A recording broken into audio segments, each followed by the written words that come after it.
नमस्कार दोस्तों, कैसे हैं आप लोग। मेरी चैनल में आप सभी का स्वागत है। मेरी चैनल रंगीन राह है। आप लोगों का बहुत प्यार, भरपूर प्यार मिल रहा है। ऐसे ही मुझे डुबो दीजिए अपने प्यार में।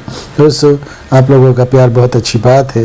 दोस्तों, आप लोगों को मेरे वीडियोस अच्छे लगते हैं। जो भी सब्जेक्ट्स मैं लेके आता हूँ, बॉलीवुड के बारे में जो भी सब्जेक्ट्स लाता हूँ, कोई फिल्म के बारे में जो सब्जेक्ट्स लाता हूँ, आप लोगों को बहुत अच्छा लगता है। तो दोस्तों, अगर आपको कुछ भी जानना हो, कुछ भी कहना हो, तो मुझे डीएम में ज़रूर लिखिए। दोस्तों, आज एक ऐसे कलाकार के बारे में बताऊंगा जो कि फिल्म इंडस्ट्री में यानी बॉलीवुड इंडस्ट्री में जब आया था तो पूरी इंडस्ट्री ही बदल दी थी। हालांकि सब लोग यही कहते हैं कि उसने ही बॉलीवुड को नाचना सिखाया। तो दोस्तों, ये कौन है कलाकार, उसके बारे में बात करूंगा।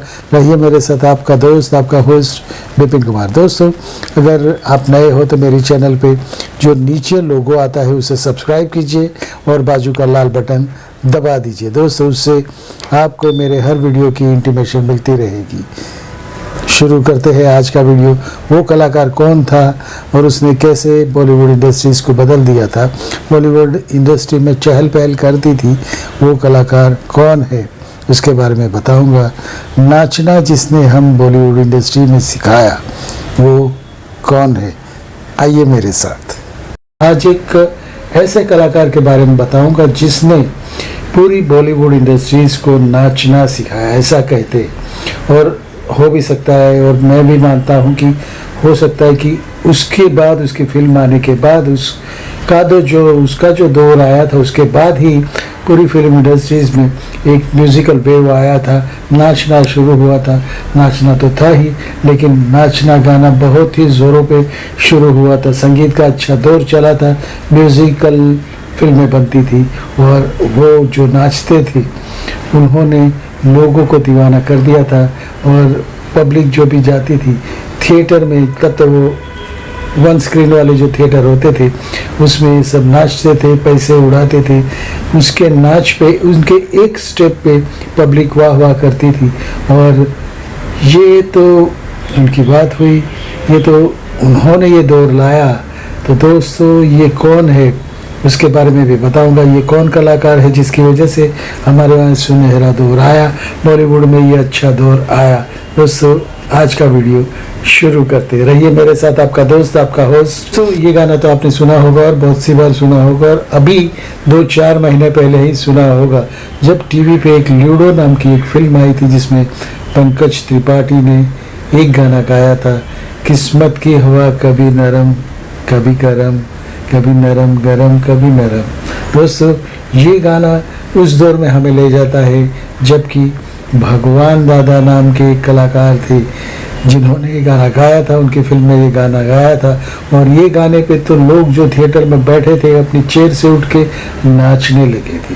और ये एक दौर ही बन गया था कि शादी में और सब जगह पे ये फिर गाना बजता था और नाच होता था। उनकी नाचने की जो अदा थी वो हटके थी, सबसे अलग थी। और ये अदाएँ बाद में इंडस्ट्री में आ गई, बॉलीवुड इंडस्ट्री को पागल कर दिया। एक पाँव पे जैसे कहते हैं ना कि खड़ा कर दिया नाचने के लिए। जैसे ये म्यूज़िक बजता था, जैसे ये गाना बजता था, लोग नाचते थे, झूमते थे, अपना गम भुला के दुनिया के सामने खुशी मनाते थे। दोस्तों, वो भगवान दादा की बात आज मैं करूँगा। बहुत ही गए दौर के कलाकार है, लेकिन उनकी ज़िंदगी भी ऐसे ही खुशनुमा थी। बहुत ही खुश मिजाज आदमी थे, बहुत अच्छे कलाकार थे। उनके बारे में बताता हूँ। दोस्तों, रहिए मेरे साथ। दोस्तों, ये तो पंकज त्रिपाठी की बात मैंने जो कही, लेकिन हकीकत में ये गाना सन 1951 में, 1951 में, तब तो मैं भी नहीं था, 1951 के जिस सेक्टर पे फिल्माया गया था, तो उसे देखकर तो आज के दौर के सिने प्रेमियों के मुंह पे भी खुशी छा जाती है और वो भी झूमने लगते। सो भगवान दादा के बारे में बताऊंगा।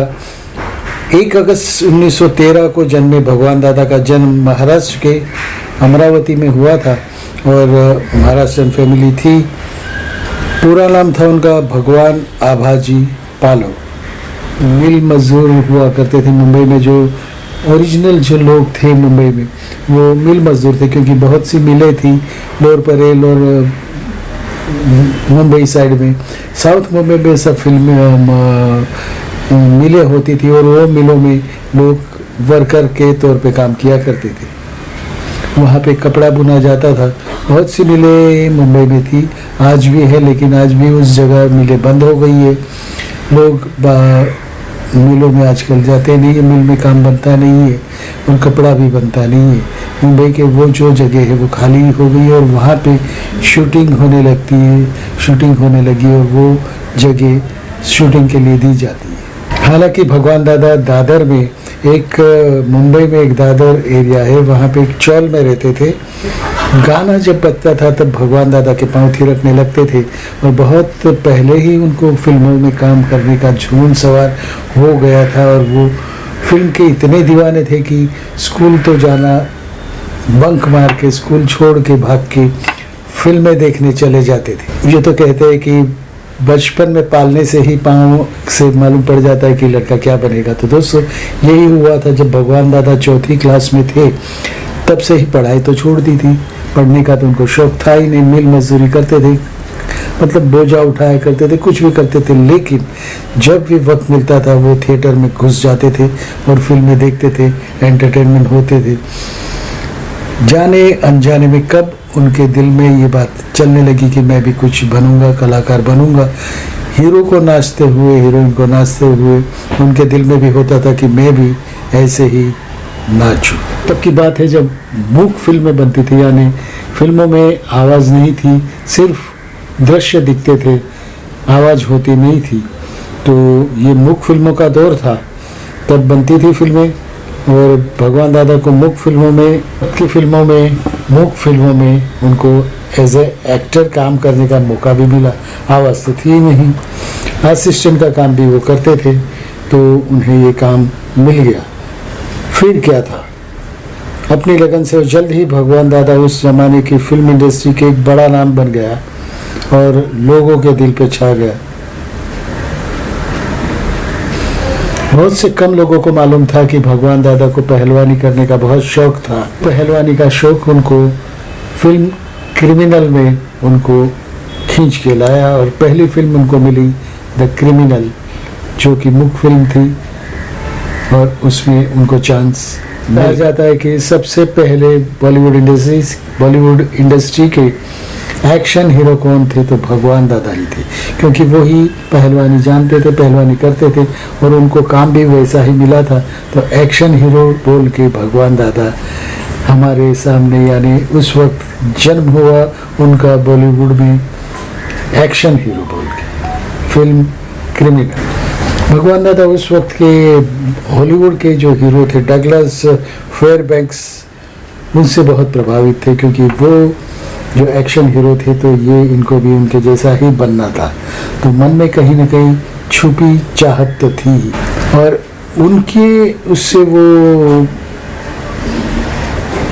उनसे वो प्रभावित होकर अपने खुद जो भी एक्शन होते थे वो उससे प्रभावित होकर खुद ही अपने एक्शन करते थे। उनके दोस्त लोग और उनके साथी कलाकार उन्हें देसी डगलस करके भी बुलाते थे, क्योंकि वो उनके जैसे ही एक्शन करते थे, उनके जैसे ही पहलवानी करते थे और एक्शन हीरो बनना चाहते थे। पर इसी बीच उन्होंने फिल्म मेकिंग भी सीख लिया और कम बजट में, छोटी सी बजट में छोटे कलाकारों को लेके वो फिल्म बनाया करते थे, लेकिन एक्शन फिल्में बनाया करते थे।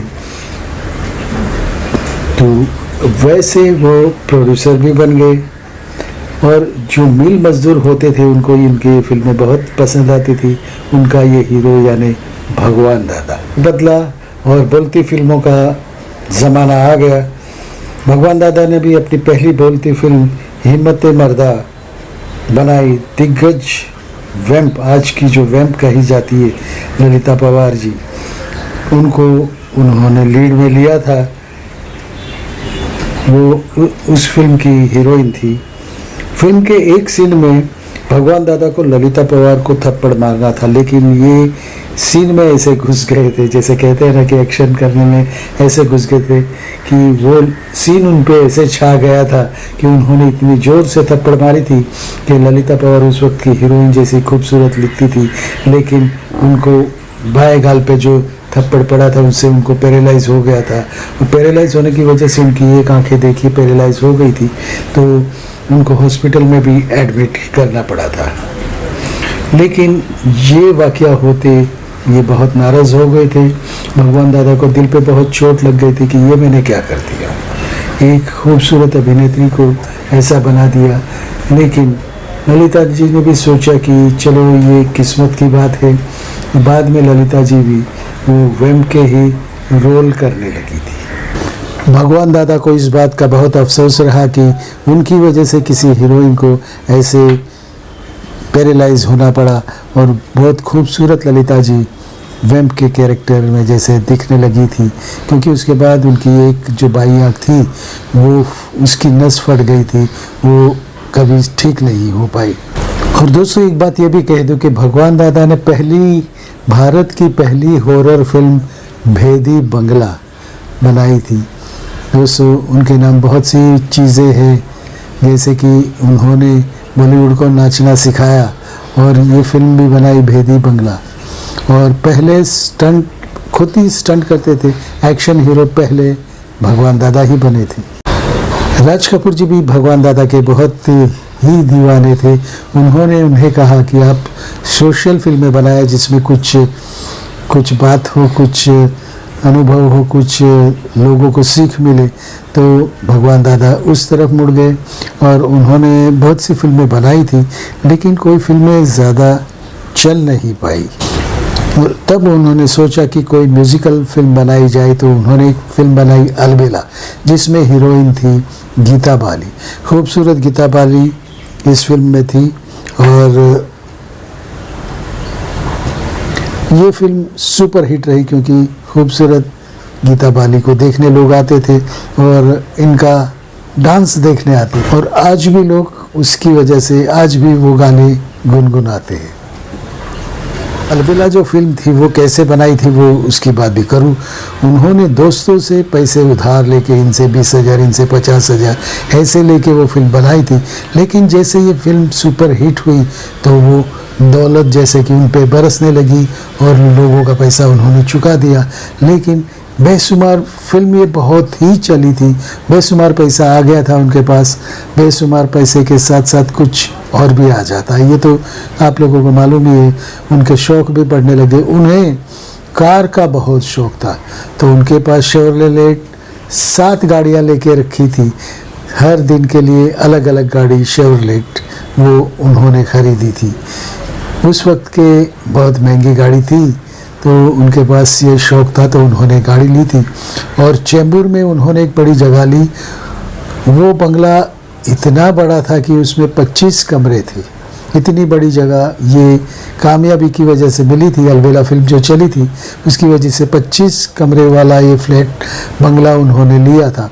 और चेंबूर में ही एक आशा स्टूडियो नाम से स्टूडियो भी शुरू किया था, लेकिन वहाँ पे कुछ ज़्यादा काम हो नहीं पाया, क्योंकि वो उस वक्त तो ये फिल्म बोलना ही शुरू हुई थी और धीरे धीरे आगे बढ़ रही थी। दोस्तों इतने पैसे आने के बाद वो खुशी में रहने लगे। 25 रूम वाला 25 कमरों वाला फ्लैट जो बंगलो लिया था उसमें रहते थे, और आशा स्टूडियो भी था। लेकिन कुछ उसके साथ साथ कुछ दूसरी बातें भी आती है जिससे वो सब पैसे उड़ने लगे, और वो बाद में वो बंगला भी बिक गया, उनका स्टूडियो भी बिक गया, और गाड़ियाँ एक एक करके भर से चली गई। कहाँ चली गई कुछ पता नहीं, और वो जैसे कहते रोड पे आ गए थे। उसके बाद वो दादर की चौल में एक कमरे में रहने आ गए, जहाँ पे अंत तक वो वहीं रहे। दोस्तों उस वक्त बंगाली हीरो रहते थे, बंगाली कलाकार रहते थे, पंजाबी कलाकार का दौर आना शुरू ही हुआ था। लेकिन एक मुंबई का जो छोटा मराठी मानुस जिसे कहते, मराठी आदमी इतना नाम कमा ले, इतना पैसा कमा ले, इतना फेमस हो जाए, लोगों को मालूम नहीं पड़ता था ये जादू कैसे हो गया। ऐसा होता है कि उम्र तो बढ़ती थी, लेकिन उनकी फिल्मों में वो ही खुद हीरो रहते थे। कुछ भी हो, उनके कैरेक्टर को ऐसे लिखा जाता था कि वो खुद ही हीरो बन जाते थे। सब कुछ मिलने के बाद सब कुछ गवा देना कितना बुरा लगता है। और वो शराब पीने लगे थे, शराब को अपना साथी बना लिया था। होता ऐसा ही है कि सफलता पचा नहीं सकते। जैसे हम लोगों ने आज के दौर में भी देखा है कि राजेश खन्ना इतने बड़े सुपरस्टार बनने के बाद सफलता पच नहीं पाई उनको, और शराब में अलग लोगों की दोस्ती की वजह से डूब गए थे। और फिर जैसे उनका पतन शुरू हुआ था, उसी तरीके से इनका भी पतन शुरू हुआ। दोस्तों, उनके लिए तो ये भी कहा जाता है कि एक फिल्म में एक सीन था जिसमें हीरोइन पे ये पैसा लुटाते हो, और उस वक्त 100 के बड़े बड़े नोट जो होते थे वो उन्होंने असली नोटें उड़ाई थी। ऐसे उड़ाई थी जैसे हवा में। सच अब तक कोई किसी ने ऐसे उड़ाया नहीं था। इतना पैसा उन्होंने खर्च किया था। उनका डांसिंग स्टाइल इतना फेमस हो चुका था कि गणपति और ये जब मुंबई से विसर्जन होते थे, आते थे, तब उनके घर के सामने से बजाने वाले, गणपति ले जाने वाले वही धुन बजाते थे। भोली सूरत दिल के खोटे, नाम बड़े और दर्शन छोटे, ये बजाते थे। और ये जब देखने आते थे अपनी चौल में, तो लोग वहाँ पे रह के वो गाना बजाते थे और लोग उन्हें फरमाइश करते थे कि आप नाचिए। और वो देखने के लिए जुलूस सा हो जाता था, एकदम पब्लिक रोड पे आ जाती थी, रोड भर जाता था। दिल की भोली सूरत दिल के खोटे, तो इनका स्टाइल लोगों पे छा गया। हालांकि दादर में जो लालू भाई मेंशन नाम की जो चौल है जहाँ पे वो रहते थे, वहाँ पे हर गणपति का जो मंडल होता था जो लेके जाते थे वहाँ रुकते थे। स्पेशली उनके लिए वो धुन बजाते थे और स्पेशली भगवान दादा को रिक्वेस्ट करते थे कि आप नाचिए।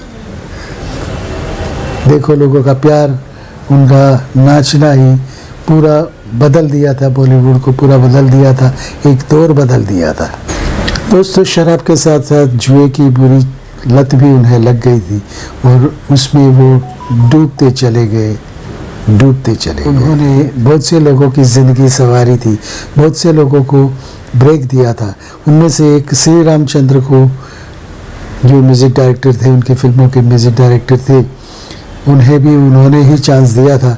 100 से ज़्यादा फिल्मों में संगीत दिया था और बहुत सी फिल्में उनकी चली थी, क्योंकि वो संगीत के, भगवान दादा की फिल्मों में जो उन्होंने संगीत दिया था तभी से वो मशहूर हो गए थे और बहुत सी फिल्में बाद की उनकी संगीत पे ही चली। दोस्तों, जो चौल में रहते थे वहाँ छोटा सा कमरा था, वो वहाँ पे वो अपने बेटे और बेटियों के साथ, बेटियाँ यानी बेटी और बेटे के साथ रहते थे। वहाँ पे छोटा कमरा था, लेकिन एक पर्दा लगा के 2 रूम करके वो रहते थे। उनका बेटा जो था वो असिस्टेंट कैमरामैन बना था, वो कैमरामैन भी बन चुके थे। और उनकी बेटी ने अंत तक शादी नहीं की थी, क्योंकि दादा के साथ ही मैं रहूँगी। और ऐसे ही इतने अच्छे कलाकार का वक्त चला गया, जिन्होंने राजेश खन्ना का जितना जो भी उतना बड़ा नाम हुआ था, जो ऊंचाई उन्होंने देखी थी, वैसी ही ऊंचाई भगवान दादा ने उस ज़माने में देखी थी। 4 फरवरी 2002 में भगवान दादा ने उस दादर की चौल में ही अपनी आखिरी सांसें ली। भगवान दादा को लोग बहुत चाहते थे। दोस्तों, जब तक फिल्म लाइन रहेगी, बॉलीवुड रहेगा, म्यूज़िक रहेगा, भगवान दादा को लोग याद करेंगे। ऐसे भगवान दादा को विस्मरणीय नमस्कार। दोस्तों, ये होता है कि हर जन्म में, हर युग में कोई न कोई ऐसा आता है जिसकी वजह से पूरा बदल जाता है, समा बदल जाता है, वक्त बदल जाता है। वैसा ही इन्होंने बॉलीवुड इंडस्ट्रीज का वक्त भी बदला था, म्यूज़िकल बना दिया था बॉलीवुड इंडस्ट्री को।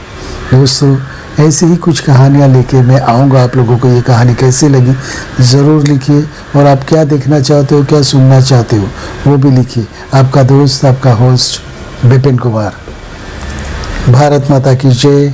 वंदे Mataram. I love you friends. दोस्तों पसंद आया होगा, अगर आप कुछ चाहो तो मुझे वीडियोस में बताइएगा, नीचे बताइएगा नरेशंस में, तो मैं वो वीडियो बनाऊंगा। तो दोस्तों, भारत माता की जय, वंदे मातरम।